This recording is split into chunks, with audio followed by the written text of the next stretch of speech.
First it's Congo, then it's El Salvador. Yeah. Well, I don't make the choice of where they come from. They're just like, all right, this is where it comes from for the month. Here's a postcard. So they give you a postcard too. Oh, they do? Yeah. Is it a legit postcard, or they bought it from the Hallmark down the street? I have one that says Congo, and the other one that's El Salvador. Well, I guess it's legit. Yeah.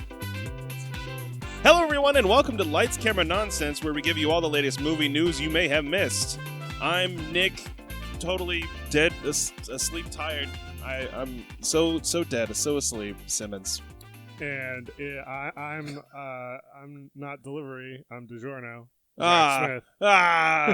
Now I want pizza. And for the week of November 2nd, 2019, let's roll into the previews. Zach, what have you been watching? You know, I saw a headline, not to just completely sandbag you, but I saw a headline the other day that was like, hey, pizza is healthier than cereal. That's it. We're stopping this podcast. We're getting pizza right now. Well, yeah, because cereal is like 99% sugar, isn't it? Well, I mean, depending on which one you get, but it's all like grain. Yeah, Raisin Bran is 99% sugar. Could be if you put like a shit ton of sugar on it. Hey, raisins are just dried up grapes, and grapes are just all sugar. You know? Yeah. So are apples. They're all bad for you. All fruits, vegetables, bad for you. Do you think that the Kellogg, I believe Raisin Bran is Kellogg's, but I'm not sure. Sure. You think they toyed with the idea of doing Oops All Bran? Or Oops All Raisins? Here's a bowl of raisins. Like the quote unquote mistake cereals and stuff. Yeah. Oops All Berries. Oh, I don't think they can. Actual berries that are dried. I don't think they can actually do that. Can they do that where they just... Because that's technically Why like... wouldn't they be able to do it? Oh, I don't know. I mean... Who are you, the fucking cereal lord over here? The cereal lord. I proclaimed the unable to put dried fruit. By law, it must have cereal ingredients. Percentage-wise, it must be 50% cornflakes at the very least. If that was true, I don't think we would have had a lot of the other mistake cereals if I was a cereal lord. I'm on a diet, right? Yeah. Like a pretty strict one. And I was in the store the other day, and I don't know why I did this to myself, but I walked down the cereal aisle, and apparently now is the time where the cereal technology is out of hand. Really? Why? Yes, because, well, for one, you know, I'm sure you are also a cereal aficionado. I haven't had cereal in years, but well, no, that you don't have to pretend. I know. You are aware of the recent comeback of Oreo O's, so that's something you know. No. There's also Chips Ahoy cereal. That's back. They have like this is another one that was around and has now returned. The s'mores. The cereal. chocolate. It's just a lot of chocolate in the cereal. Hershey's cereal. Just Hershey's. Just you, chocolate bars in a bag. Cookies and cream cereal. Oh, joy. And then, of course, we're coming off of Halloween, so there was Frankenberry, Blueberry. Frankenberry, yeah. Count Chocula. They're not even trying to hide it anymore. Oh, no. I kind of want some chocolate cereal right now. I'm really hungry. I'm all right, Nick. Thanks for asking. Oh, well, I'm sorry. I'm sorry, all right? How are you? I'm doing good. Do you dream of cereal as I do? No, I don't. Oh. I, again, haven't had cereal in years, and it's mainly just because I'm lactose intolerant, so... Well, you can eat it dry. Like a fucking animal. Like a fucking animal. Like somebody chucks cereal at my cage, you know, and I just eat little bits of it off of the ground. Oh, I thought that's just how you eat all your food. No. It's just someone... You got the French quizmaster. Yeah, Hans? Yeah, no, he does that. Marley flicks it out of... Whenever Marley eats out of his tray, he tends to eat it and then flick it around like it's like he's playing with it. Yeah. But not really. And then Hans eats the bits on the ground. That's the relationship that they have, all right?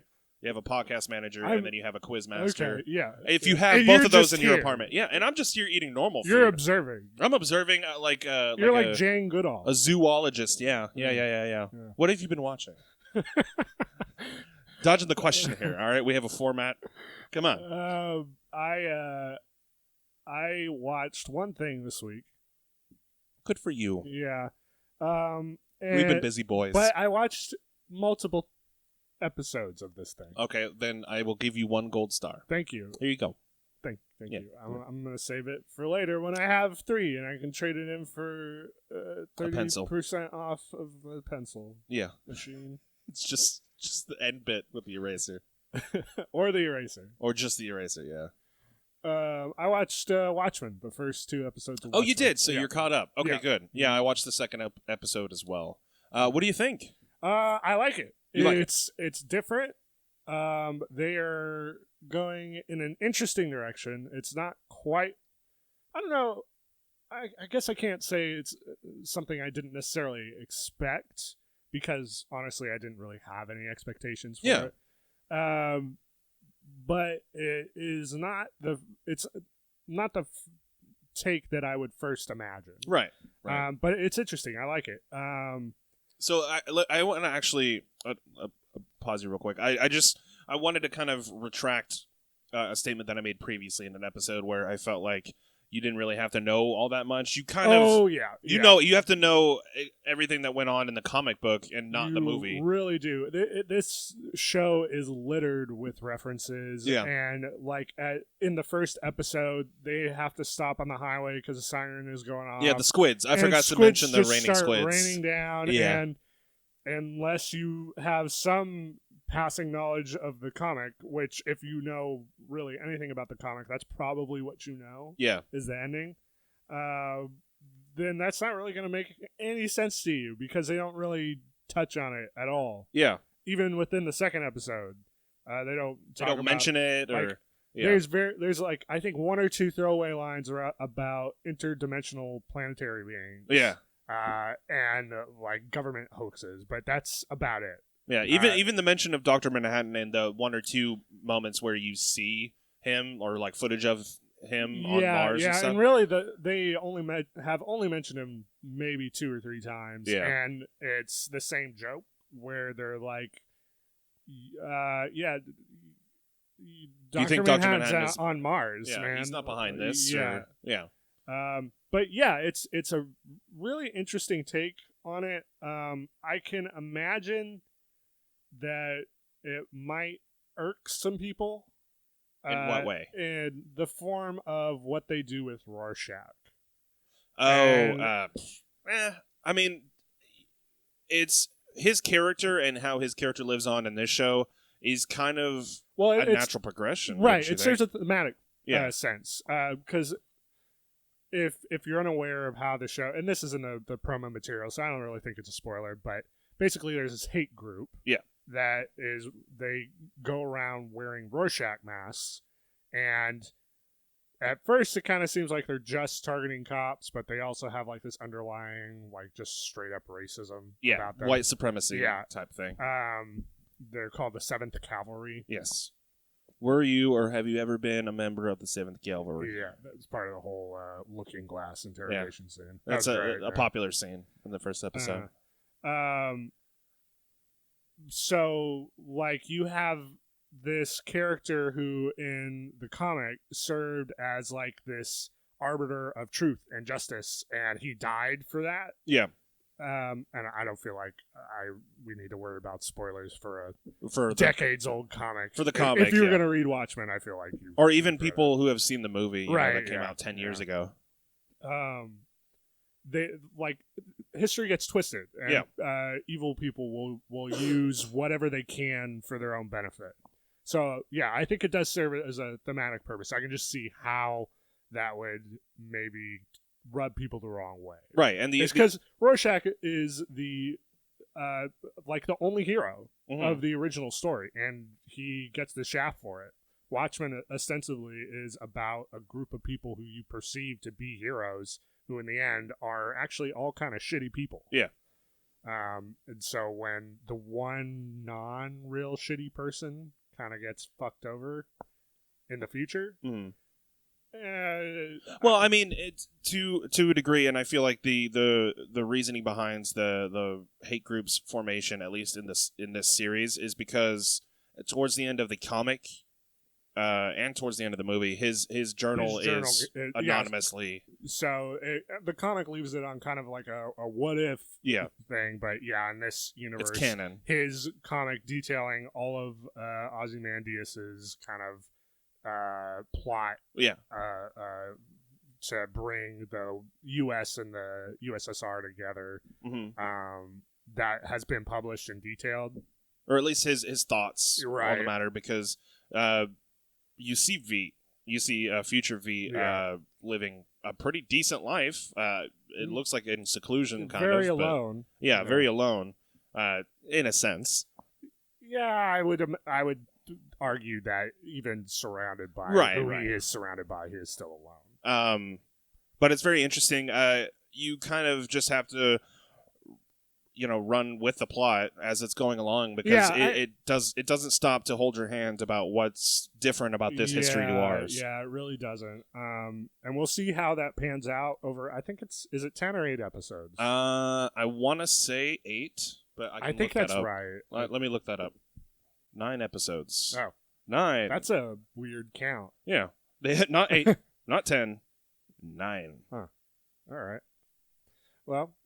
Yeah, so we'll see what happens over the course of the full 9 episodes, and whether or not that pans out for him. Or I am worried that the stuff with Ozymandias is perfunctory, in a word. Right.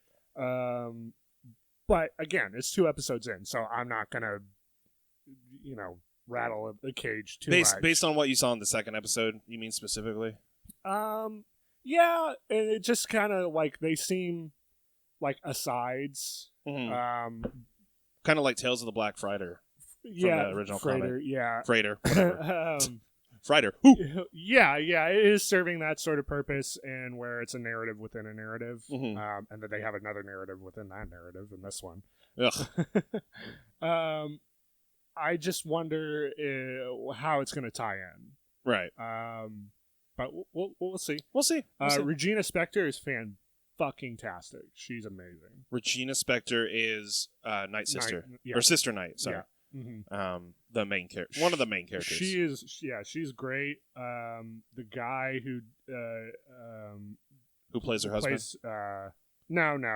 He's good, but he's not. I don't feel like he's Black Manta. Got a whole lot of yeah. Little side note trivia there for you.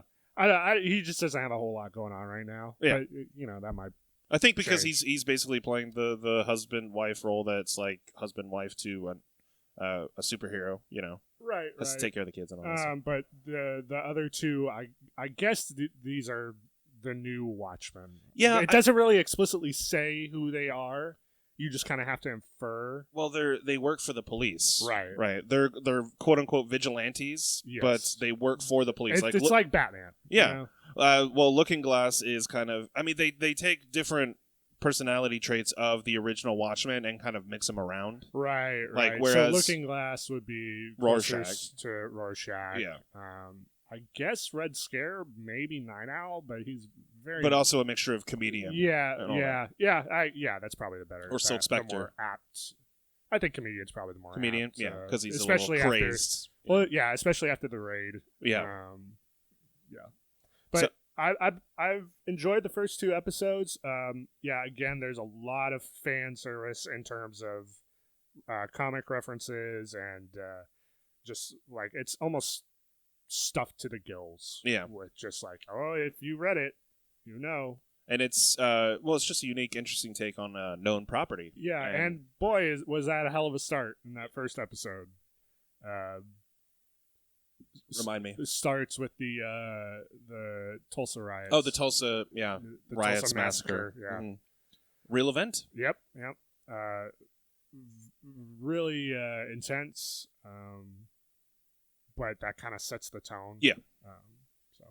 So that's what you watched. That is what I watched. What did you watch? I watched, and I actually meant to watch the new show C, and I'll probably watch that. Oh, yeah, with Jason Momoa. Jason Momoa, where everybody's blind, but somehow they can tell that the babies are able to see. See, all I know is Jason Momoa is blind. I've literally seen nothing about this. Post-apocalyptic world, everybody's blind. Honestly, I've kind of, like, all the Apple TV Plus stuff is just kind of like white noise to me. Oh, wow. Not even going to give it a chance. I know that's not fair because I'm sure they have like really good stuff in there, and I've been hearing good things about C too. But C2. seeing more. Yes. I was going to watch that, but instead I wanted to watch the first episode of a known property that I liked from, I think it was last year or the year before. Jack Ryan. An Amazon series. Did season 2. Yeah, season 2. They dropped, at least, I don't know if they do it weekly. I'm pretty sure it was the whole season. It was the whole season. Yeah, I think Amazon bulk drops. They bulk dropped a day early because they originally announced it to be November 1st, which was yesterday. On Halloween, they did the whole season 2 of Jack Ryan, and I watched the first episode. It was all the time I had. I've been working nonstop, and I love it. John Krasinski is fantastic in this. He's also the executive producer. Yeah, I maybe think one of the writers. I think he was part of the producing team. I'm not sure about writing. Well, it wouldn't surprise me because of his pedigree, at least so far with Quiet Place. Quiet Place, thank you. And Quiet Place 2. Ooh, But more quiet. Even quieter. Even more monsters. But he's fantastic in this. You know, if you're a fan of the Jack Ryan character, you know, Hunt for Red October, Behind Enemy Lines. All that, I've actually never Shadow seen Recruit. Of all the Jack Ryan movies, which Yeah. includes the older ones and the newer Tom Cruise ones. And Tom Cruise. Yeah, he was in the No. Jack Reacher. Jack Never mind. Reacher. Yeah. You're insane. What? They're the same fucking guy. No. No. Totally different. One's an analyst, one's a Marine. Yeah, well, whatever. Please. It all bleeds together. No. No. Well, this one and Jack Ryan is like up there with like one of the more iconic spy characters, at least in America, in terms of like American narratives. Yeah, and been portrayed just as many times as James Bond at this point. Right. But this is fantastic. It's a new contemporary take on Jack Ryan, the character played by John Krasinski. The first season was him kind of starting off as the analyst and becoming the spy that he becomes, catching a terrorist and taking that down. I highly recommend this. Highly recommend the series. The second season has started off really strong, as most first episodes for a high budget action spy show will be. But I'm interested to see where it goes. Nice. Without going too much into the plot or anything like that. Yeah. Well, it's good. It starts off well. Yeah. I don't really have that much else to say about that, really. Well, it's a good thing we have a ton of news. Oh, great. Well, not a ton of news, but we have a good amount of news, and it's all fairly big. Oh, fairly big. Yeah. Just like I like it. Wait. Yes. Oh, fine. I already said it. All right. First up on the docket. You're right there? Yeah, I'm fine. Still waking up. We're recording early. Super today. early. Yeah, we're doing a morning recording. Yeah, it's my fault. I changed schedules, and I changed schedules thinking about me. I didn't think about the podcast. I should have thought about the podcast. How dare you think about your work life solvency? Yeah, my solvency and how I make money. Yeah, it really doesn't.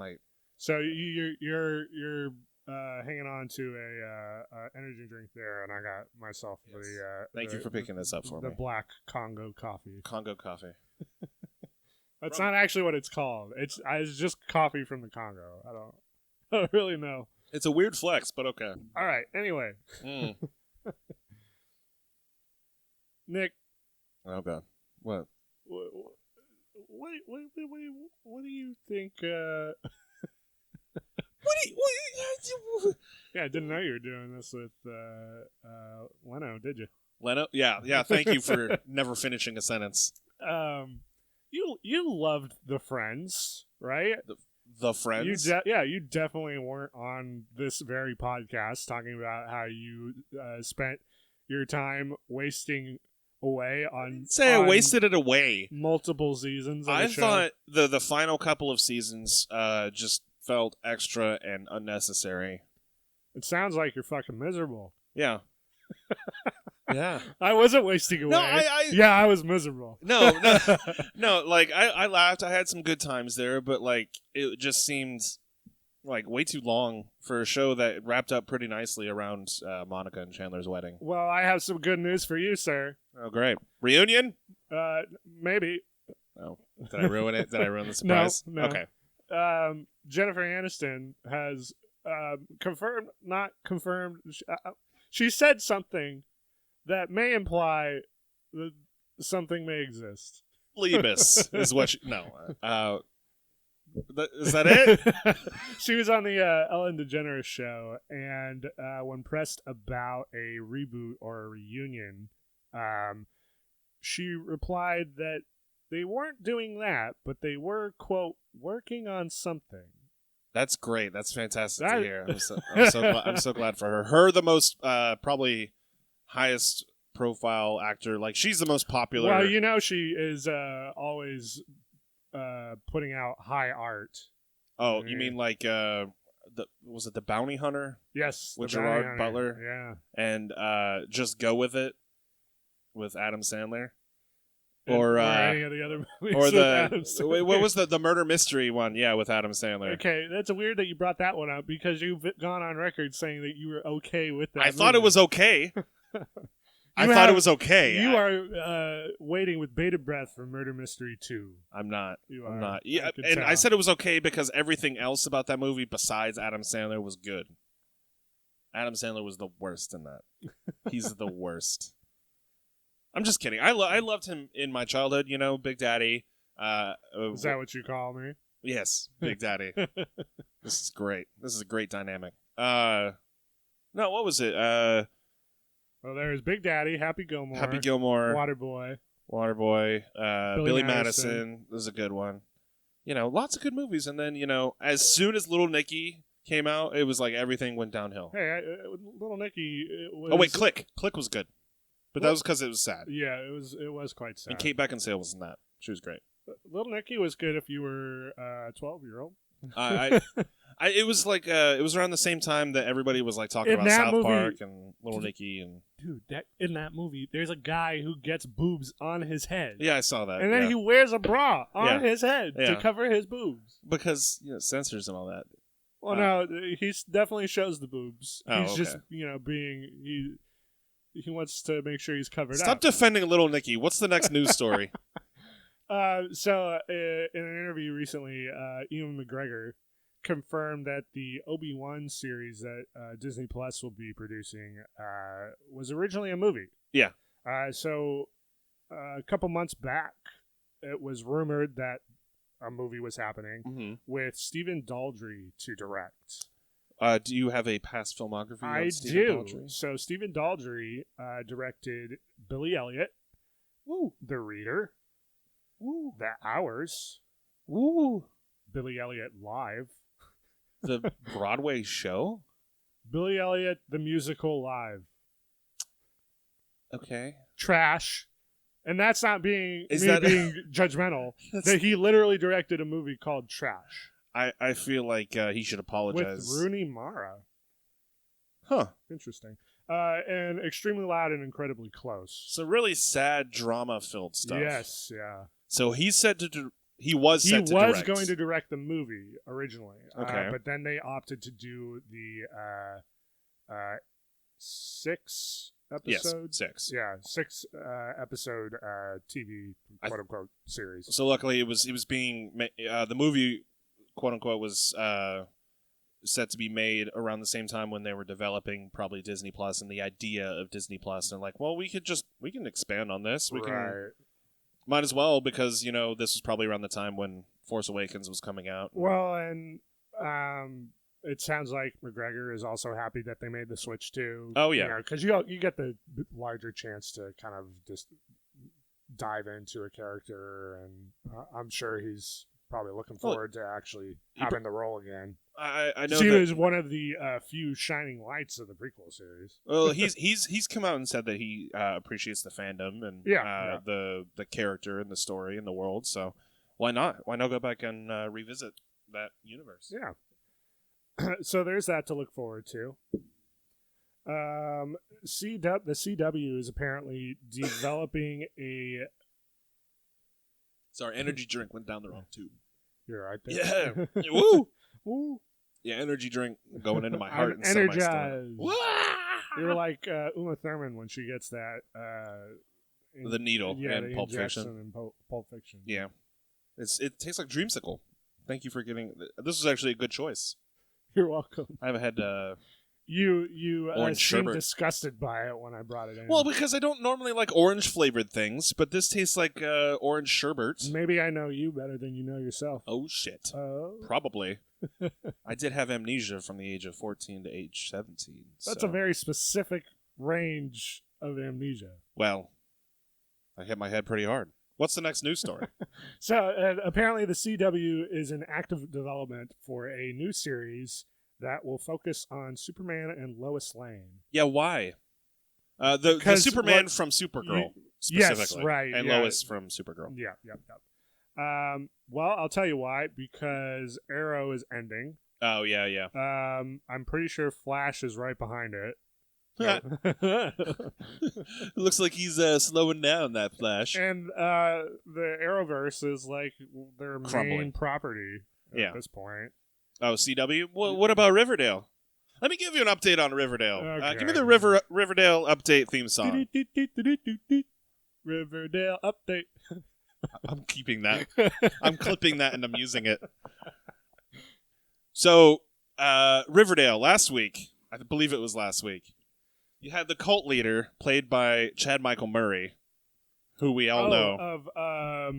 Was that the OC? No. Which one? Was it One Tree Hill? One Tree Hill. No, was it? Yeah, it was One Tree Hill. One Tree Hill? Okay. Yeah. And Lizzie McGuire. He was also in Gilmore Girls. Gilmore Girls. No, it wasn't Lizzie McGuire. It was the one where he falls in love with the chick from Lizzie McGuire. Who's Lizzie McGuire? Was that? I don't know what you're referencing. I don't know. Hilary Duff. Hilary Duff. The Cinderella story. He was in that. He was the Prince Charming in Cinderella story. So Chad Michael Murray, he's a cult leader in Riverdale. The through line just makes sense. Yes, the train of thought. It's very quick, and you got to keep up. He played a cult leader in the last season, and then he got away. But beginning of this season, he escaped with his cult. But then he's like, we need money, we need food. So Betty, I need you to first disarm this bomb that might blow up your sister. So Betty, that sounds like an actual event that would happen. Yeah. So Betty disarms a bomb that's attached to her sister, saves her, and then she gets the money and the food and everything, and they're about to escape. But Betty and her undercover cop, Alice Cooper, her undercover cop mom. That's her whole name, Alice Cooper Cop Mom? Yes. just this show makes me stupid. Her mom is an undercover cop for the FBI. Alice Cooper is her name. That's where the band Alice Cooper and the singer Alice Cooper gets their name. It's from Betty's mom. Yeah, that makes sense. Betty's mom has got it going on. Got it going on. They find the cult leader, Chad Michael Murray, and he's like, I'm going to escape in this rocket that I built on top of this school that we hid away from. God damn it. I wish I could get into this shit because it sounds fucking amazing. So he's dressed up as Evel Knievel, and he's like, Betty, you need to come join the cult with me, and we can fly away together.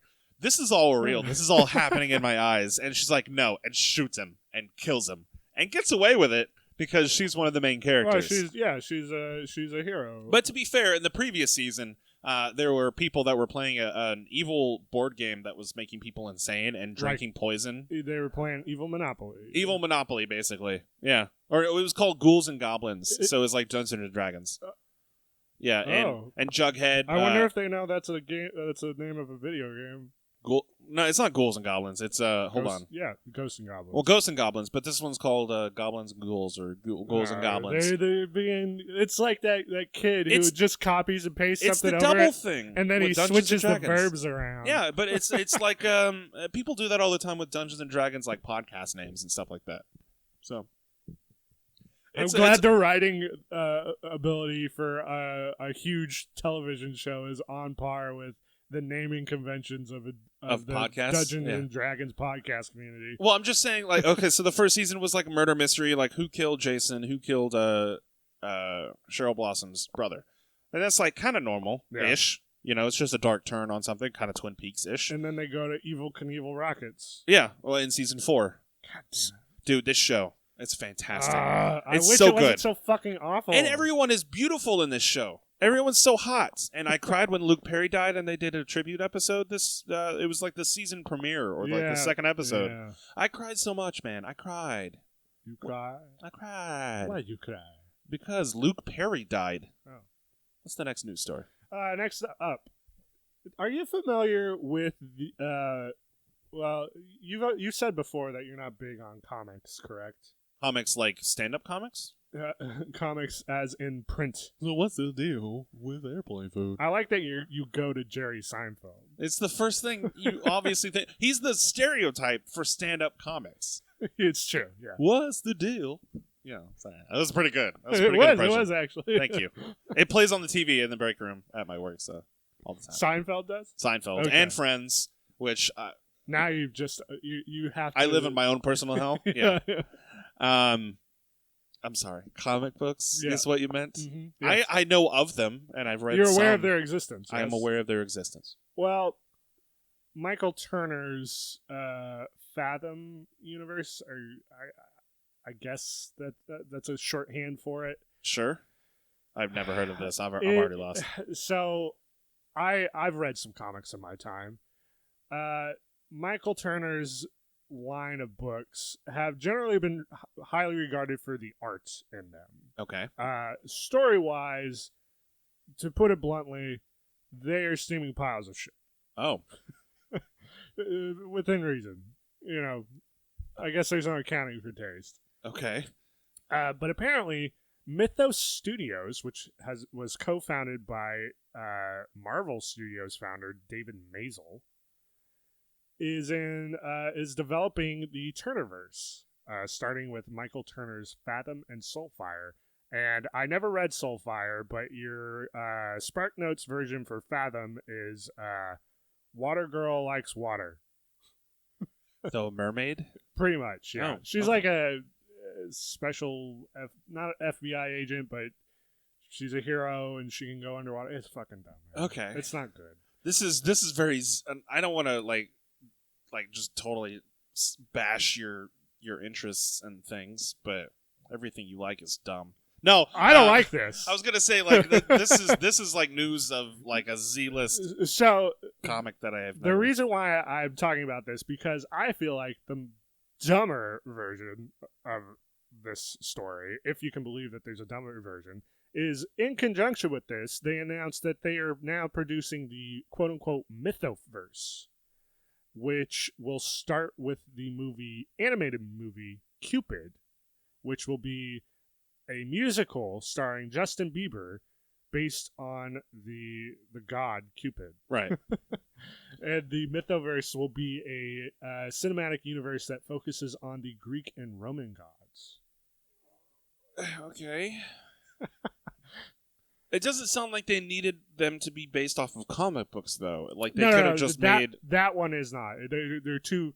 So Mythoverse. Mythos Studios is developing two That's a dumb separate. It is. They're developing two separate cinematic universes. They're neither of them are going to work. No. Not only are they because not one's based off of really subpar comic books, and the other one just sounds utter Sword garbage. and sandal stuff that's not even going to be good. If And that. animated stuff with Justin Bieber. You lost me at every single word in that sentence.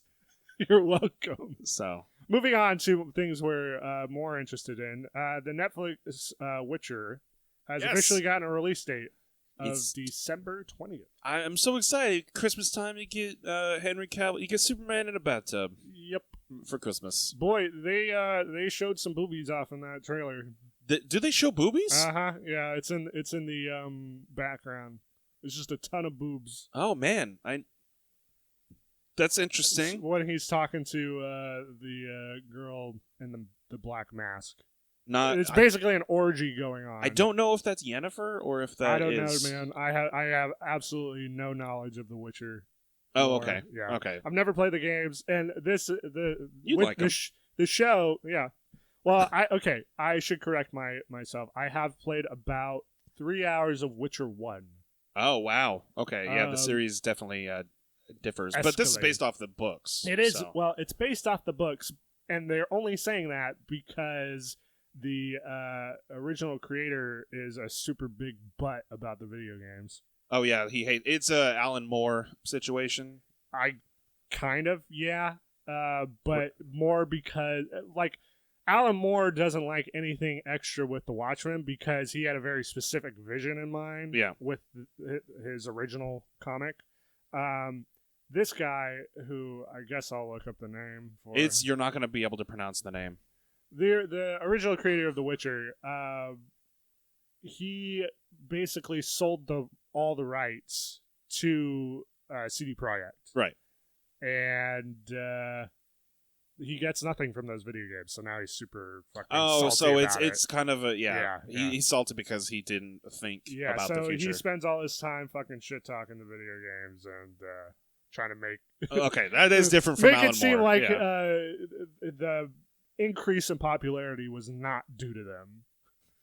Well, now he gets his little his baby child's the TV series, which is based off of the books. But from what I understand, the character design in this show is directly based off the video games. They're just not saying it's. I mean, to be fair, the books that came out, the cover art shows Geralt of Rivia. Yeah. And so he's described in the books, so they don't really have to go off of the video games per se.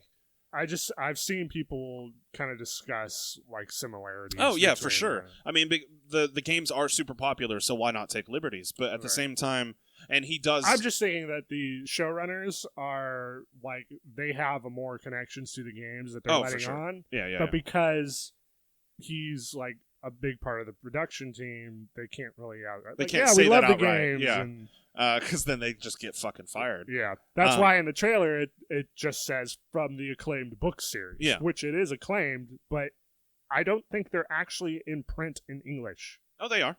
Yeah, Are they sell them at Barnes and Noble. Are you sure? Yeah. Because I tried reading one. let me look.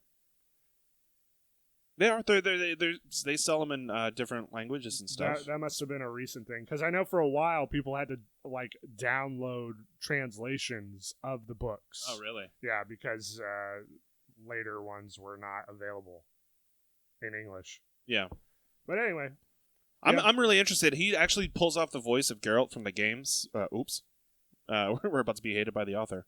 No, he pulls off the voice really, really well. Like I thought that at first he was dubbed over by the guy who does the actual voice, but no, that's Henry Cavill's a super fan of both the books and the games. Yeah. So yeah. at least it'll translate. Yeah, well. I was pretty whatever about this, but after watching that trailer, I'm looking forward to it. Yeah, it looks good. Yeah.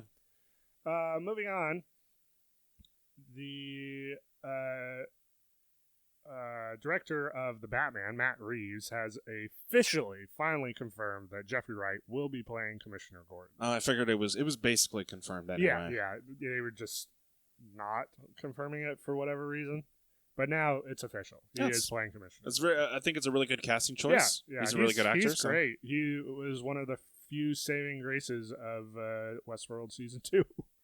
Oh yeah, I think he's the most interesting character in that show. And I stopped watching halfway through season 2. So, yeah.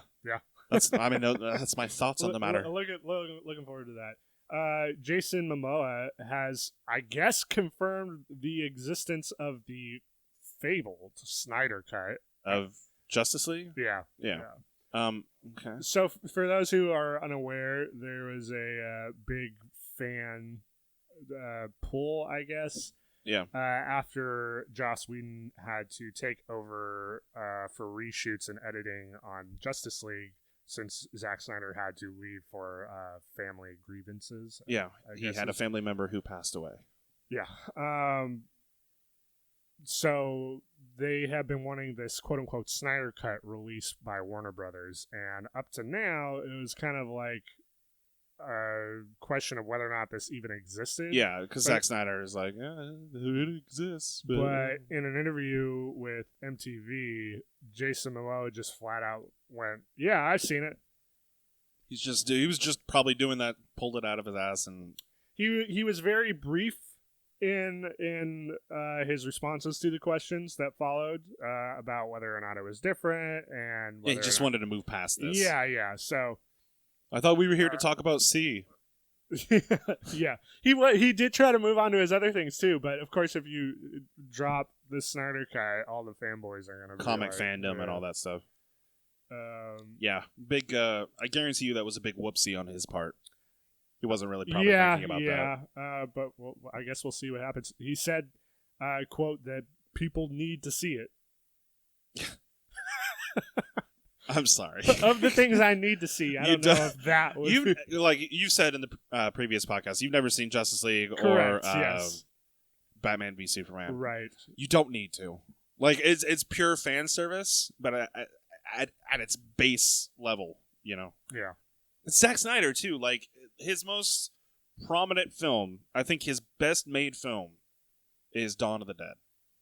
Absolutely agree. Or I would even say just a little bit below, because obviously it's an animated film, but Guardians of Gahul, the owl. I didn't watch that one. The owl one, right? Yeah. I think it's really well made. It was definitely ahead of its time, but you know. Was he was 300, right? He was 300? Yeah. 300 was really good. I think, again, that was fan service at its... Let me make sure. I'm pretty sure that's right, because that's when he got a lot of notoriety for, like, doing the slow motion. Yeah, it was Dawn of the Dead, and then it was 300, and then it was... oh, shit. Yeah, Zack Snyder. Okay. And then it was Watchmen, and then it was Guardians of Gahul, and then it was Sucker Punch. He is... And then Batman v Superman, then Justice League. You can, you know what you're getting with the Zack Snyder movie. Yep. But I would agree. Dawn of the Dead probably takes the cake, and then I think 300 probably follows. Yeah, and I think a lot of his movies have visual flair, and he's he definitely has a style to him and known for him, but you know, well, I think he does better with less moving parts. Yeah, you know, when it's a very centralized story, there's not not a great amount of things going on for him to focus on. So, and I wouldn't say that he's really good at adapting stuff, but really he does shot for shot kind of visual takes from the properties that he's adapting. 300, Watchmen, even Batman v Superman, and Dawn of Justice League, two separate. Dawn of Justice and Justice League are two different movies, but yeah, he takes shots from those properties and adapts them into a visual media that looks visually astonishing. But even when he does original stuff, when he did Sucker Punch, that was just like, hey, let's do like a whole bunch of different music videos, and then kind of mash them together into a story. He makes a damn fine trailer. Oh yeah, the trailers sell the movies themselves for sure. Yeah, I mean, I'm interested to see what he does, but like, I'm never like super excited to see his stuff. Moving on. Indeed. Ant-Man 3 Wow, yeah. is in development with the director of the first two films, Peyton Reed. Can we move on to a different director? Can we get someone who can do something interesting visually with this film? Does it seem like he's the only one that cares enough? I mean, there's obviously the higher-ups that are putting him in this position, because he's not going, hey, give me Ant-Man 3. I want to come back. I mean, he probably does. He might be, but like that's not influencing their decision. They're just saying, yeah, okay, Ant-Man 3, sure. But that won't be. That's years and years away. Anyway, it's set for a 2022. Yeah, just release. outside of Phase 4. Yeah. I'm mixed, because Ant-Man, the first one, might be one of my top 5. Oh, really? MCU movies, and I know that's strange. Like, that's an unpopular opinion. No, that's Doctor Strange. That's Benedict Cumberbatch. You.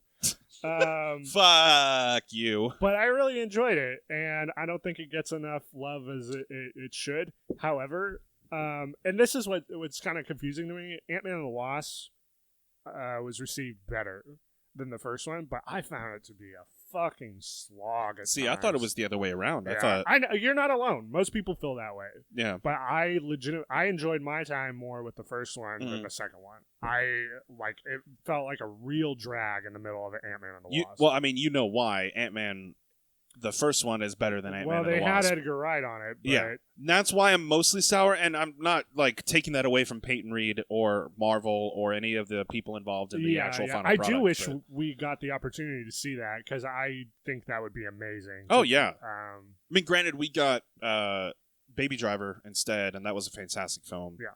No. And we're getting Baby Driver 2, so that's after his most recent. After his next movie, we're getting Baby Driver 2, supposedly. But yeah, I was just kind of disappointed that we lost a good director on what would have been a popular. And it sounds like a film. lot of it was Marvel's doing. Oh, for sure. With studio execs bumping heads with rights. Well, luckily, the people that were in charge then are no longer in charge. That's true. Yeah. So maybe we'll get another opportunity. Man, it is a bummer because you feel like if it had just happened like maybe a year or two later, that we would have gotten. But then we wouldn't have gotten him in, what's it, Captain America Civil War or Infinity War or Endgame? Yeah. Timeline-wise, everything would have been pushed up a little bit. Interesting, but like I just want a different director. I want a different look at this. I think that's fair. It worked for Thor. So, it works fucking gangbusters for Thor. Yeah, I feel like they could do something similar with Ant-Man. We'll see. I mean, things can happen. Yeah. Maybe it might turn out to be the best Ant-Man. It won't take that much. Spider-Verse 2. Yeah, April 8th. April 8th, 2022. Yeah. Officially, that has been tweeted out by the Spider-Verse Twitter. Mm-hmm. And one of the creators I think it was one of the writers, Phil Lord. Yeah. That's fucking... Oh, I love it. It's such a this was a done deal as soon as the first movie came out. Oh yeah, absolutely, and it did gangbusters and won all sorts of awards. And Spider-Verse might be. It is the best Spider-Man. Oh no, it certainly is the best Spider-Man of all time. Yeah, but I'm trying to think where it falls on my best movies of all time. Oh really? And it might be at least 2. You don't have to number the list. You could just say like your top 10. Oh, it's definitely in top 5 for sure. Oh, for sure. Yeah. I fucking love that movie. When news broke last night, Twitter was all aflutter. And he had frames going around of the movie. People just retweeting certain scenes. Yeah, like, hey, remember this and that. Leap of faith. Oh, fuck. Yeah, Leap of Faith. And god damn, it's so beautiful. Yeah. Every fucking frame is a work of art, and I love it. A lot of hardworking people worked on that film. Yep. And I'm super excited that we get more. Mm-hmm. And that Lord Miller are in charge of the entire animated division of Spider-Man at this point. Oh, really? Yeah. They're over at They're Sony? like the Kevin Feige of the Spider-Man animated universe, I guess. Really? Yeah. Do they have like rights or something to it? Or I don't think they have rights. They got promoted after Spider-Verse. Oh, it interesting. blew up so hard, and Sony was like, "Well, fuck, we need to keep these doing. guys." Yeah. Yeah. Well, they knew what they were doing with Solo, and they knew what they were doing with what was the other movie that they did? Phil Lord and Chris Miller with Lego Movie. The first one, yeah. First one. Did you see the second one? I did see the second one. That was a rough one. Yeah. I think there were funny moments in it, but it just didn't have the charm of Phil Lord and Chris Miller. Right. Who, 21 Jump Street, 22 Jump Street, I think they just produced. You want to talk about movies that I'm sad we didn't get to see, like Edgar Wright's Ant-Man. Yeah. Fucking Solo. Their version of it? Yeah. I would have loved to see that, especially considering what we got instead. So fucking drab and so boring. Bland. Yeah. There's good parts of that movie. There's good moments. The robbery scene, the train robbery scene. One. Yeah, I guess. Yeah, it's you got to look for the bright. I don't want to. I'm going to be upfront. Yeah. When they first, even when Lord Miller were on Solo, when they first announced it, I was like, "That we don't need that." No, totally extra. Don't want it. And then the trailer dropped, and I was like, "Yep, still don't want it." And then Casey was like, "I want to see it." Which, if Casey is getting me to see a Star Wars movie, that's how you know. That's how you know how bad it is. Yeah. Not that Casey doesn't love Star Wars, because she does, but generally, I'm the one that's like, Star Wars. Chewbacca. And she's like, yeah, I love Star Wars. She's a more metered love than mine. A normal human being. Exactly. Who breathes. I don't breathe. Oh, weird. Yeah. Should probably look into that. So yeah, I would have liked to see something at least interesting with it. Yeah. But That's okay. we got what we got. That's okay. Hey, Mandalorian. You get Mandalorian. We do, yeah. We got Rogue One, which wasn't bad. Rogue One was great, even if it was a little bit of a downer, but I'm okay with it. Sometimes you need a downer story. It's true. Not everything has to end with the a happy original ending. script had it where they didn't die. I think where they had some of them die, but not all of them. Well, yeah, but they escaped. Right. Jane. Jane Urso. Yeah. Escaped with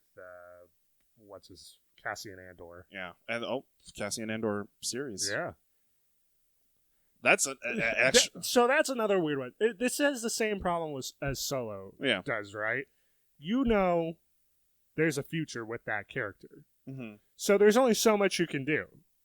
Like, this is the inherent issue with taking established characters who obviously go on for a little while longer. Yeah. And throwing them into a situation where they have to keep coming up against antagonists to keep viewers interested, right? Yeah. There's only so far you can go, which means everybody else has to take the brunt of it, which means your main character, who you're basing your entire show off of or movie, gets the shaft. Well, wouldn't you say the same thing about Obi-Wan? You know? You can, but series? There's a longer time frame, right? Right. So I don't know how they're going to show fucking McGregor going to Allen Guinness. No, it's Alec. Is it? Wait. It is Allen Guinness. I'm sorry. Alec Guinness is somebody else. In the span of 9 years, because that's the time frame for the movie, or right? The show. But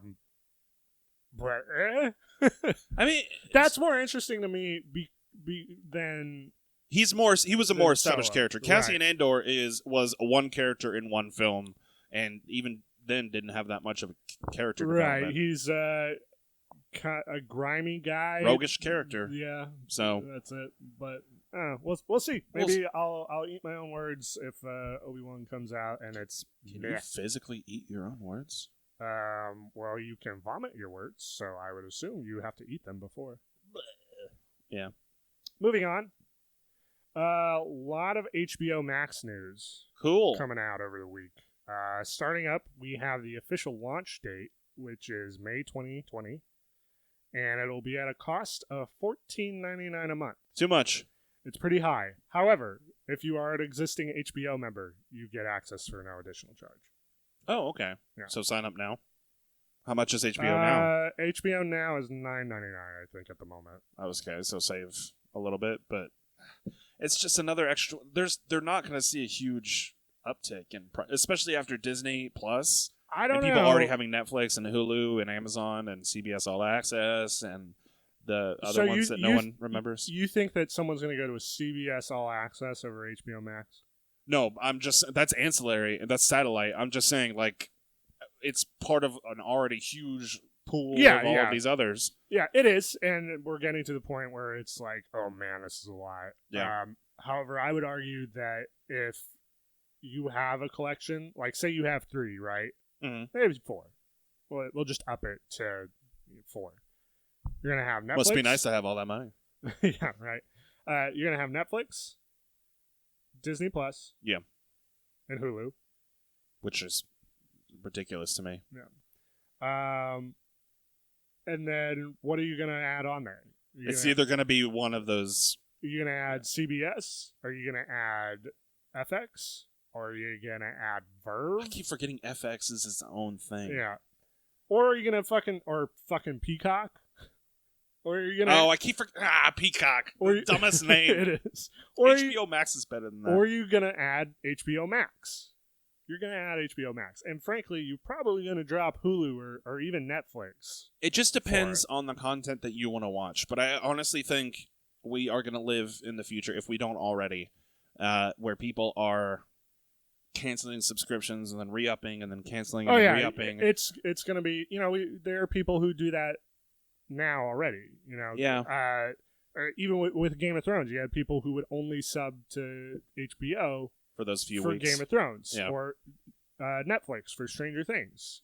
You know, Yeah. so that's already a thing. It's I think you're right. It's going to become more widespread. Just more consistent, or rather inconsistent, Yeah. month to month. But some of the things you can look forward to on HBO Max, it'll be launching with Joker. So. Oh yeah, they get the exclusive streaming rights to it. And Cool. Then they also were the winner of that bidding war we talked about. South Park. Of South Park. So that'll be available a month after launch in June 2020. Missed the opportunity on that. Should have been a launch title. It probably has to do with the fact that Hulu's contract runs out. Oh, okay, that makes sense. Additionally, you'll get all seasons of Rick and Morty. Oh, really? Yep. Okay. And then in development, they have a Green Lantern quote unquote inspired series. I don't know what the fuck that means. From the Arrowverse's Greg Berlanti, which you can take that as a positive or a negative depending on how you look at it. I remember reading about this. Yeah. Ooh. Ooh is right. They're also doing a show called Strange Adventures, which is a anthology series about superheroes, like a various collection of DC superheroes, and kind of like what if stories. Yeah, what ifs or like morality stories. Right. I think it's just a shine a light on some of the more obscure DC characters. Maybe you'll get Swamp Thing through that, since you're not getting it anymore. Yeah. Through, well, I mean, I don't think they DC sold Universe. the rights. Through It's Warner Brothers. Brothers? They have all the DC properties. Does Warner Brothers own HBO? Mm-hmm. Oh, I'm dumb. I'm sorry. You're good. So I guess they could technically, in theory, put their properties, their DC properties, They'll have on all the either of DC them. movies on there. Oh, really? Yeah, they've already said that Aquaman, Man of Steel, all the DC. Interesting. Yeah, So Disney Plus and HBO Max are the front runners. And it's interesting because, as we previously discussed, Disney Plus will not have the full lineup of the MCU on there because of the various licensing deals that they have with Netflix and other places. Universal, Hulk. But HBO Max didn't make any of those deals, maybe because nobody really wanted them. Because of the whole The DCEU and the quality and all that stuff. Yeah. But they will. That is a quality get for some people, that you have the entire catalog of the DC universe or DCEU. Oh fuck. On one platform. Yeah. Additionally, they'll also be doing I believe, an animated series called DC Superhero High, which it's speculated is a spin-off of DC Superhero Girls, which is like an animated kid show. Yeah, it's like Bratz, but with Tara Platt, I think is the voice of Batgirl. It's the DC heroines. You've got Wonder Woman, you've got Batgirl, you've got Catwoman, or all of those. So yeah, a lot of DC stuff going on there, and that's what I'm saying. Like, because it's Warner Brothers, they have this huge catalog of things to throw on. Harry Potter, quite like Disney. Yes, Harry Potter. So is that confirmed for HBO Max? Harry Potter? Let me look. So I think it's actually kind of funny. So people might actually be canceling Netflix and Hulu for Disney Plus and HBO Max. Right. So it'll be interesting in the next couple of years, especially with Netflix losing, Friends. They never had Seinfeld. They never had South Park. They're starting to lose a lot of their big. They're going to lose The Office. They're going to lose, I assume, Parks and Rec. Yeah. So they're losing a lot of their sitcoms that a lot of people continue to rewatch. So it's going to have Game of Thrones, obviously. Woo. Friends, because that was a big deal when Netflix was losing the rights. Yeah. It's going to HBO Max. Big Bang Theory. The Harry Potter films. Wait, so Big Bang Theory isn't owned by CBS? I guess not. Huh. Or no, TBS is just straight. Yeah, that's interesting. Huh. The Harry Potter movies and the DCEU movies. Very interesting. Okay. A Doom Patrol, which was for a while a DC Universe exclusive, will also be on there. So they're going to kind of cross-mogenate a little bit? Yeah, they will have some crossovers. Obviously, if you're getting HBO Max with the addition, or as long as you have an HBO subscription already, then yeah, there'll be stuff there from HBO. And they haven't said everything in the DC Universe streaming thing. God, I fucking hate the DC naming convention. DCEU. There's the DCEU and the DCU. Fucking kill me. Well, DCU is the streaming service. DCEU is the film franchise. Film universe. Silly boy. So far, Doom Patrol is the only thing that has been confirmed to be transferring over. Yeah. Okay. That will air side by side. But probably gonna have other stuff come over as well. Yeah, like Titans. Maybe Titans. Can we talk about Titans for? Did you watch it? No, you didn't watch Titans. I haven't watched it. I've been watching clips of it on YouTube. So apparently, it's really, really good right now. That's what they said about the first one, and it was bad. No, apparently, and I just keep reading this on forums, but like they have Superboy on there now. Yes, yeah. And Deathstroke is on there, who's apparently better than the Deathstroke in Arrow. Right. Some of the fights in there, fight choreography and stuff is pretty good. I don't know about season 2. I've kind of seen that they have flirted with this problem, but I haven't seen it as rampant as it was in the first season. The first season had a structure where it would go plot episode. Yep. This matters. This episode is important to the way that the rest of the show is going to function. Mm-hmm. Next episode, total filler. Doesn't even fucking matter. Very odd. Next episode, filler again. Next episode.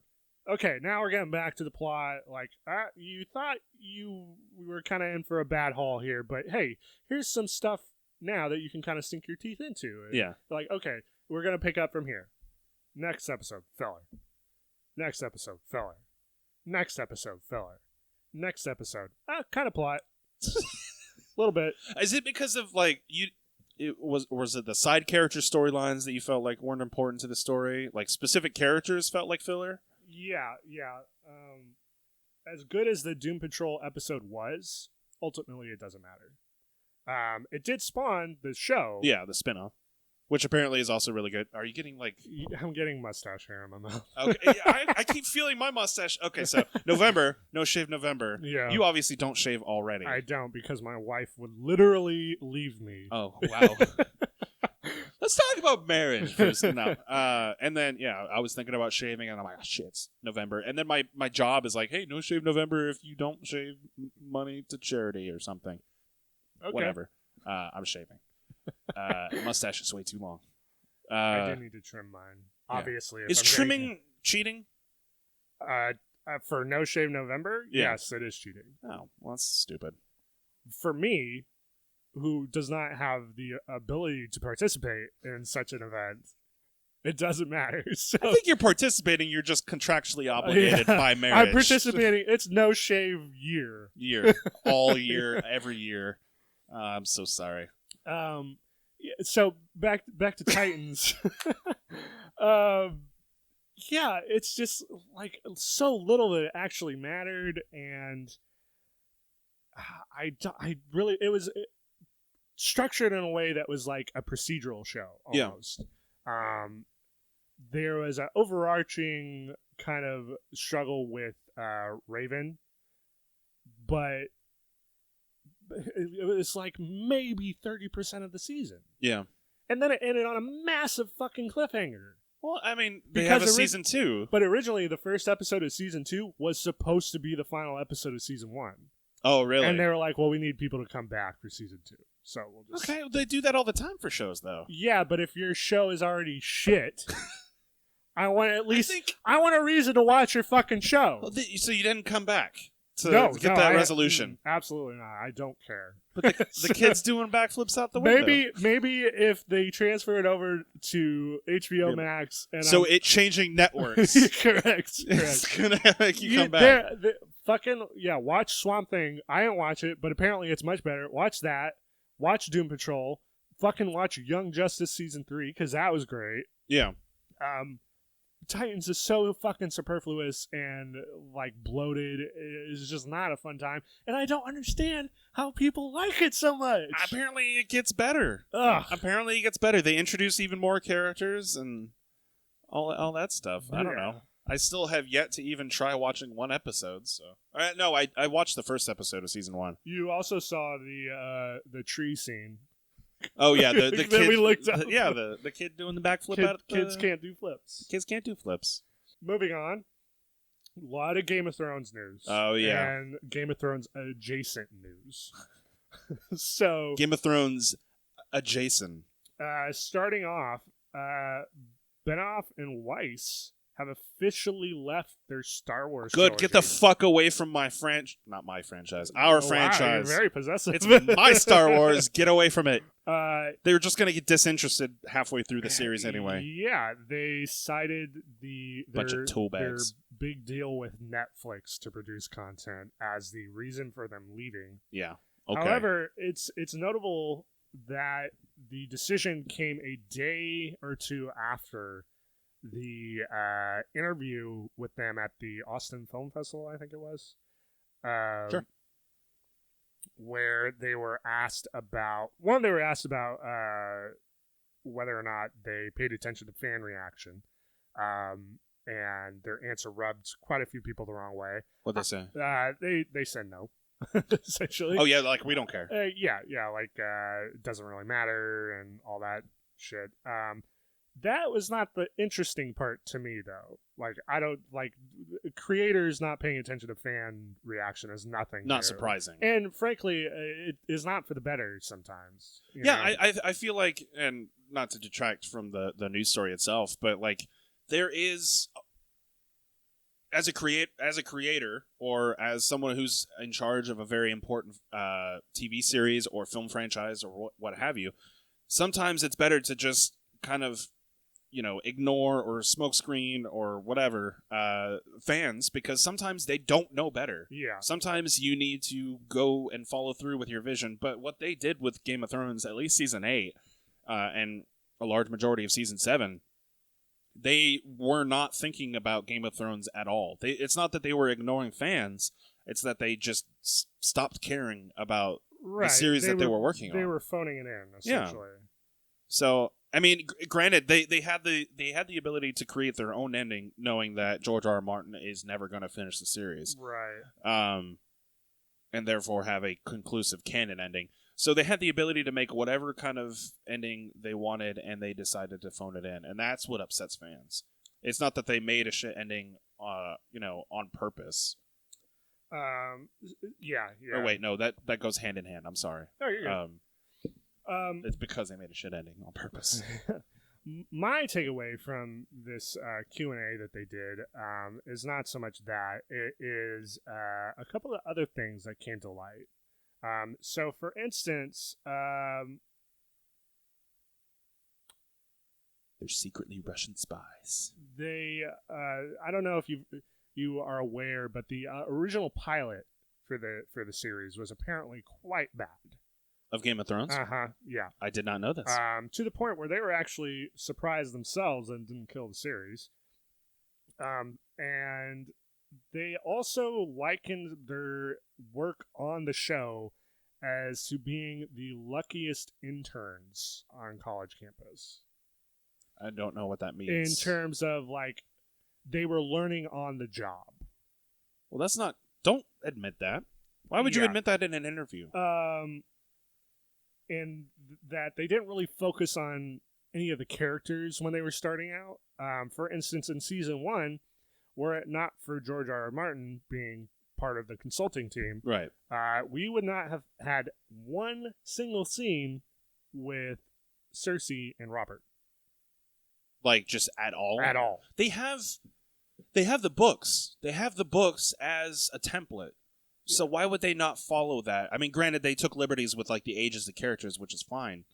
But, like, they have a story. The general already. argument for why the later seasons kind of dip in quality is because they don't have anything to follow. Right. But now, according to themselves, the beginning was even rough for them when they had the fucking source material. Yeah. They had the creator on a team. Yeah. So what should we For do that. next, George R.R. Martin? Well, you do this. You should make And George R.R. Martin impression. like they were targeting quote unquote NFL audience. What?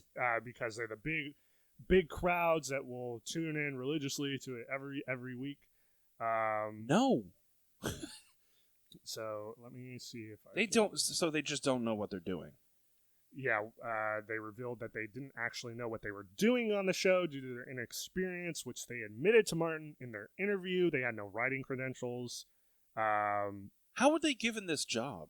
Yeah, well, there's that whole story. I don't know if it's ever been corroborated. Where, with like them where asking the question. Yeah. He told them if they can guess the ending, like or who They can guess who John's mother is. Yeah. then they can do the show. And that's been brought up several times in interviews, and they answered correctly, so I gave them the job. They said even early on that So it's George R. R. Martin's fault. Yeah, right. Why would you do this? They said even early on, quote, everything we could make a mistake in, we did. This included script, casting, and even costume design. Well, yeah. So long. That and actually that one scene with Cersei and Robert, that was only added in there to fulfill a contract. Which scene specifically do you mean? The one where they're in the King's Chambers and they're kind of discussing basically how they don't like each other. Oh, yeah. And that they're laughing. Yeah. You know? I actually like that They both. Yeah, it's a great scene. Wouldn't have been there if it weren't for a 100-minute contractual obligation for Lana Headey. She had to be in the series, or at least season 1 for 100 minutes. Yeah, for at least 100 minutes. That's funny. And that they didn't even know why they added the scene. So even if it was good, they don't even. It would have been in there they anyway. Don't grasp the importance of this character interaction. So yeah, there's so much more stuff in this Q&A that it's just like. That's baffling. Oh God. What was some of the other Game of Thrones news? I want to. Yeah, moving on from the Star Wars trilogy. Yeah. The HBO prequel series that was supposed to be starring Naomi Watts, potentially called The Longest Night, was canned after the pilot. Yeah, so they shot the pilot. They did. I assume they spent millions of dollars on it. And they showed it off, and HBO was like, nope. Maybe we should just step back from Game of Thrones. And you would think that, wouldn't you? Oh, what? What are they? Because the other prequel series that was in development has been picked up straight to series for a 10-episode first season. The Targaryen series, based on the fall of Valyria. Right. It's called the show is called House of the Dragon, and it's going to be based on Martin's Fire and Blood series. Yeah. It takes place 300 years before Game of Thrones, and details the Targaryen fall. Do you want to hear who is writing? Am I gonna be shocked? You're gonna be like, I'm really starting. All right, go ahead and tell me. I'm starting to question Martin's decision making. Yeah. Well, I already did a long time ago. When you couple this with the fact that Benioff and Weiss, their main writing credit was X-Men Wolverine Origins. House of the Dragon will be co-created by Martin and Ryan Condal, who you may know as the writer for Rampage. Glorious. The 2014 Hercules, starring Dwayne "The Rock" Johnson. So, yeah. And Colony, which I didn't even know was a thing. Sounds like a sci-fi It's a series? TV show. I think it might be a sci-fi series. So, I mean, at least he has writing credit. He has written, yeah. He has written films that have made a lot of money. Rampage made a lot of money. Hercules? I don't think Hercules. I think that was a bomb. They're both bombs. But technically, Rampage is the highest rated. No, Detective Pikachu. Pikachu is, yeah. Whoops. Whoops. Something to take solace in, depending on how you look at it, is Miguel Sapochnik. Director for several episodes the of big Game battles, like Battle of the Bastards. Yeah. He also did The Long Night. which is iffy. Okay, well, that's... But he has, the Battle of the Bastards is one of the greatest pieces of videography type, I don't TV know. shows. Yeah. TV episodes. That I've ever seen, so take that as you will. He and Condell will be showrunners for it. Okay, cool. So... Well, it's a wait and see, Yeah. I got to see what it looks like. I got to see the casting. I got to see, a lot more. And that about does it. That's it for the news. Oh, wow. You're right. It was meaty, beefy news. Meaty, beefy news. I'm hungry. I didn't eat breakfast. Nom, nom, nom, nom, nom, nom. Should have told you to pick up food, too. Whoops. Oh, it's not enough. I got to get an energy drink? Yes, what am I, your fucking waiter? Yes. I was going to say, hey, stop by McDonald's. Get some sausage biscuits. Well, I couldn't get anything for me because I'm on a diet. I know. You want me to pick you up Yes. food that I can't eat? Yes. I don't want to pay delivery fees from any of those delivery things. What are they? DoorDash or Eats, Favors. Grubhub.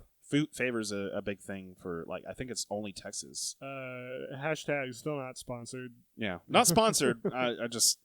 I'm hungry now. I have eggs. I can cook eggs. I just don't want to cook. Egg.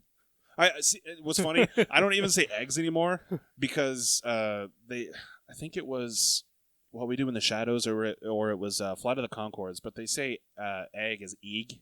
No, So it's Sunny is what it is. Is it? It's Always Sunny. Yeah, it's Frank. He says eeg. It's just Instead the of way he egg? says it. I think it's Because Flight of the it's Conchords. the one. It's the one where he's a limo driver.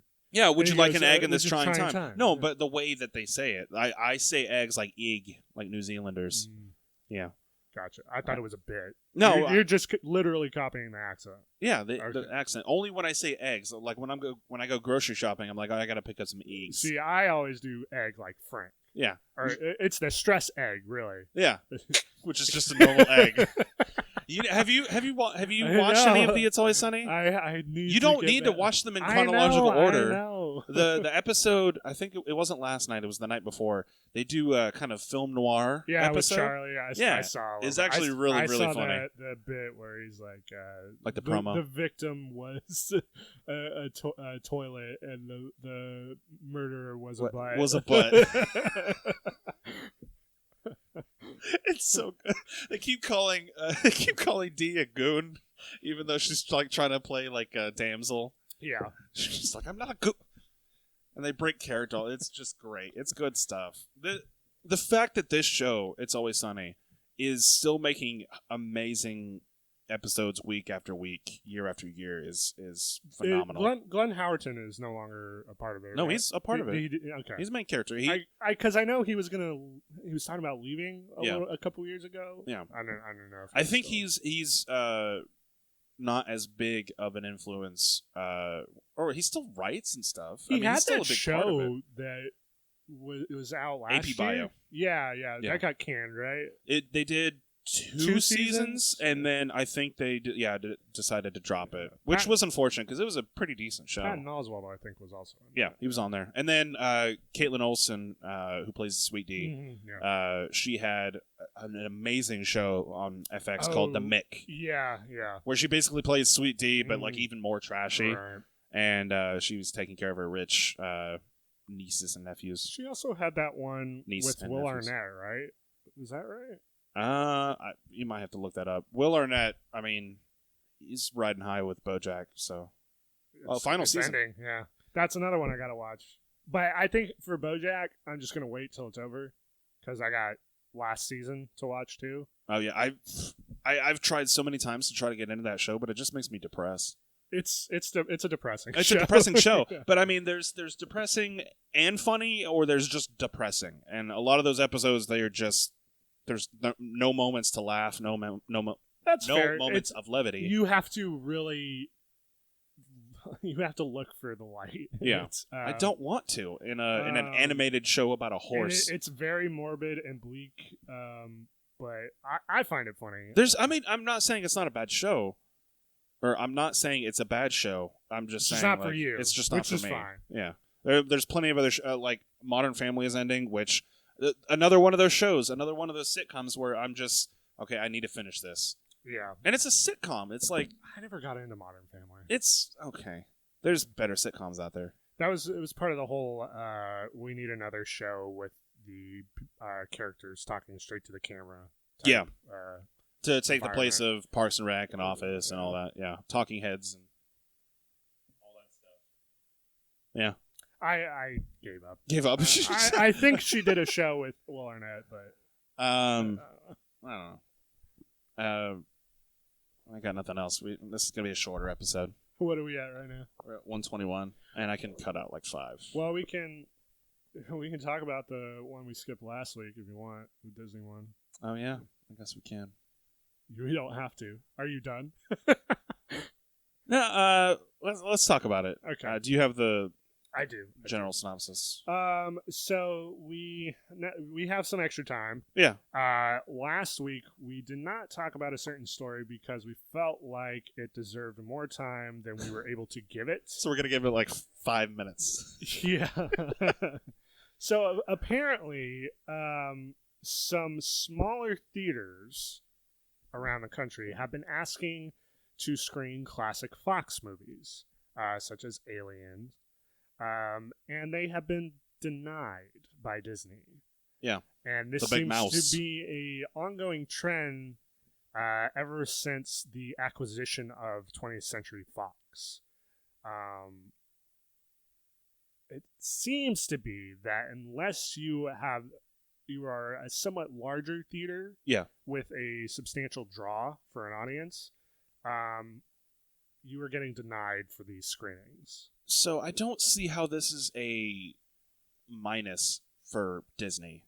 Like independent theaters being able to stream these films, specifically independent theaters that aren't part of a chain or aren't part of a screen that has a certain number of seats that can sell a certain number of tickets. Like, unless the earnings for Disney screening this movie is like in the tens of thousands or the millions, then it's not worth streaming. But why not, like, drop in the bucket is still a drop. It's kind of weird. This is a report done by Vulture. They rounded up a bunch of like theater owners. Yeah. Smaller theater owners who were saying that they're having a really difficult time getting approval for these screenings.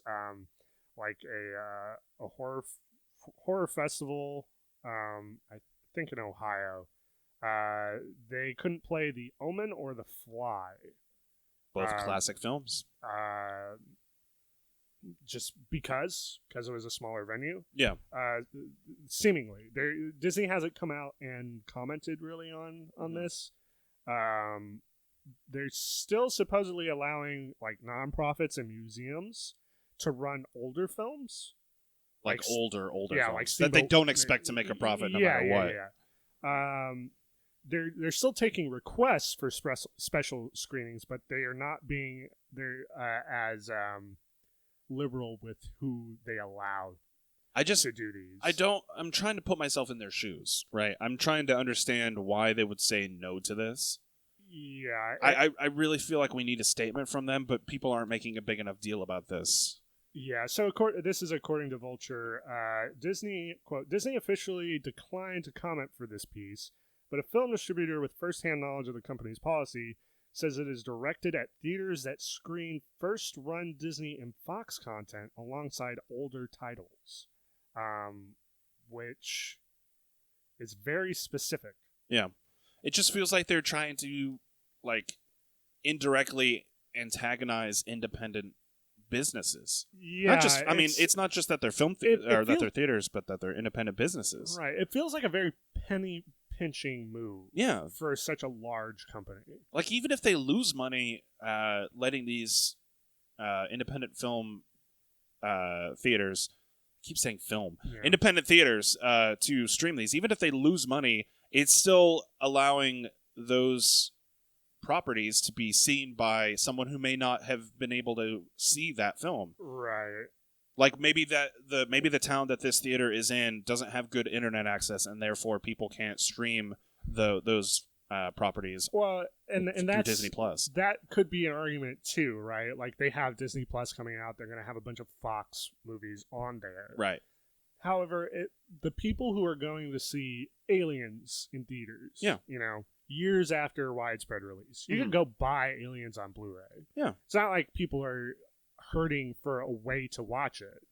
But the people who are going to these screenings are going to them because they have an affinity for these movies. It's a boutique. Right. It's not like, this is the only way I'm going to see this movie. Yeah. Therefore, Disney has to shut it down because they want people to subscribe to their streaming service. Yeah. I went and saw Raiders of the Lost Ark when I was a freshman in college at a movie tavern. Yeah. Right? I didn't go because I had never seen Raiders. I had watched Raiders plenty of times. It's one of my all-time favorite movies that I've seen hundreds and hundreds of times. But you had never... I never saw it in theater. Yeah. I wanted to have that experience. And I did. And I feel like this is depriving that kind of special connection that people have with these certain movies. Yeah. It's like if they have the gall to remake and or re-release in 3D, I'll even use that trend, their own properties and eat their own tail. Right.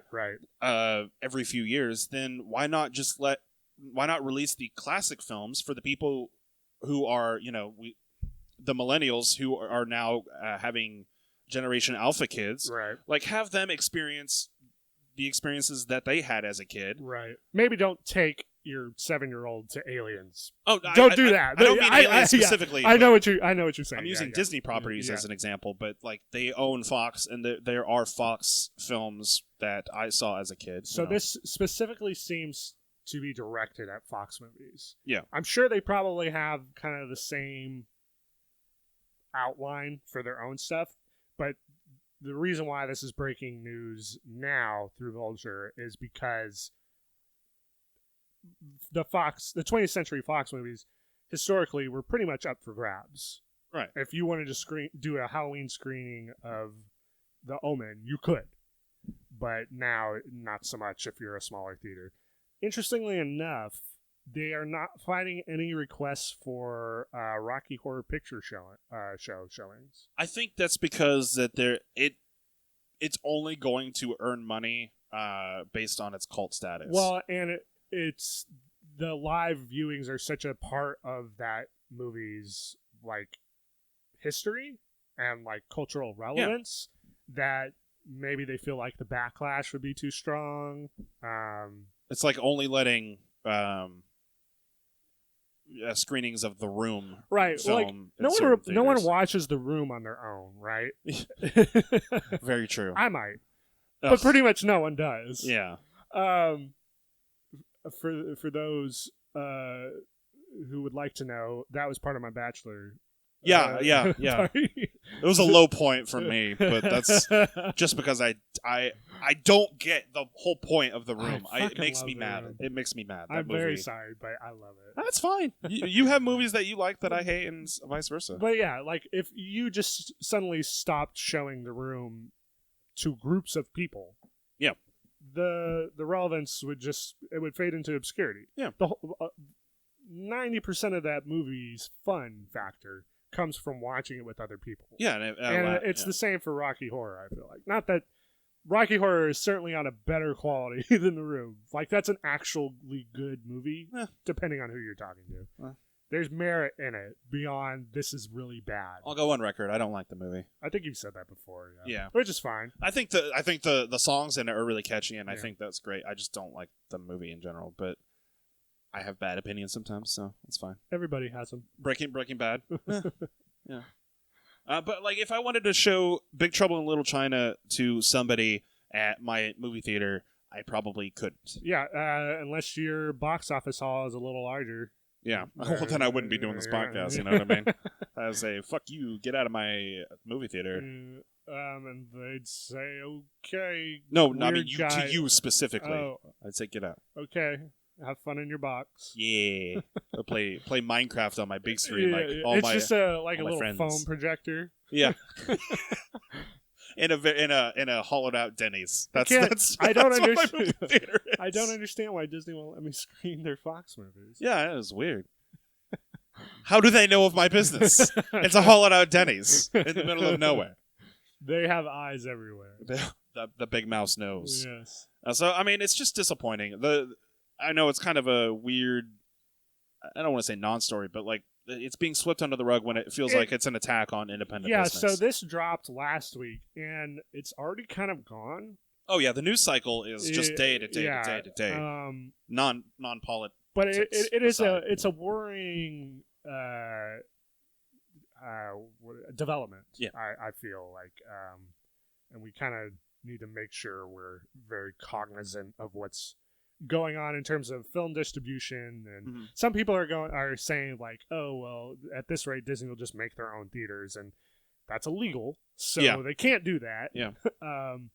But the general feeling, I think, is correct, where you need to be wary of a large conglomerate such as this. Yeah, and support your independent theater owners. Yeah, definitely, and especially now, since like the catalog for 20th Century Fox is so large, and there are so many like classic movies in there. Yeah, no, now that they really don't have those widely available to them anymore, it's going to hurt them. The Fly. You've got Romancing the Stone. You've got Raising Arizona, Predator, Revenge of the Nerds, Princess Bride, Big Shots. This is only the 80s that I'm looking at. Big, Die Hard. Die Hard is 20th Century Fox. Mm-hmm. Yep. And we will get into Die Hard in a couple of weeks. Yes, it will be specifically themed for something. You'll see. But yeah. And that's the news for the week and last week. And last week, we kind of dipped into last week. But I feel like, and I'm kind of glad that we actually talked about it this week, because I thought we don't have more to say. It's just sad. I want to say, like I said before, support the independent film owners. I unfortunately don't have any near me outside of not even Alamo Drafthouse, because that's not technically independent. But they do show. I think they get away with a lot more than. Well, an Alamo Drafthouse is probably a venue that doesn't have to deal with this, because they're very one profitable. Of the larger ones, and they have a name recognition about. So maybe I'll just take a step back and just go fuck myself. Zach, if people were totally upset with our opinions on Game of Thrones or how we do business and things. And things. And is things. That on the business card? Yes. How we do business and things, comma, and things. How would they contact us? They would contact us at lightscameranonsense@gmail.com. Are you fucking kidding me? It's called lightscameranonsense@gmail.com. I am not fucking kidding you, sir. It is exactly called lightscameranonsense@gmail.com. Do we have any emails? Nope. Yay! The streak continues. The streak continues. I will pay you $1 for every week that we do not get an email. That's a challenge. It's not a challenge to me. It's a challenge to the audience. Yeah, I know. I feel now someone's going to do it just to make sure I don't get $1. Yeah, good. I don't want to pay you. So definitely email in. Please. And you can also visit us at patreon.com/lightscameranonsense to help support the show and help us grow. Even as low as $1, you actually get the episode a day or two, sometimes, early. And, get this cool extra content. I feel a little bit sleepy, a little bit tired. I'm sorry. I disappointed you, Zach, this week. I let you down. What? I'm digging into myself. It sounded like you said, I'm sorry, I just wanted you, Zach. No, I'm sorry that I disappoint. Yeah, that's very weird. First you wanted wanted to call to you hear. Big Daddy and like play footsie. I don't know. This is a weird podcast. I don't want to do it anymore. This is what happens when you do an early podcast and have sleep deprivation. Yeah. Less and less hours of sleep I'm getting. It's good that the quality is just ramping up week after week. But this has been Lights, Camera, Nonsense, keeping you updated despite our best efforts. Tune in every week for all the latest news, reviews, and how do you do's. Thank you for tuning in, and we will see you next week. I promise it'll be more energized. I actually have the day off. Oh, there you go. Yeah, so that's my one day off in a 2-week span. Nice. So, exciting. Exciting news.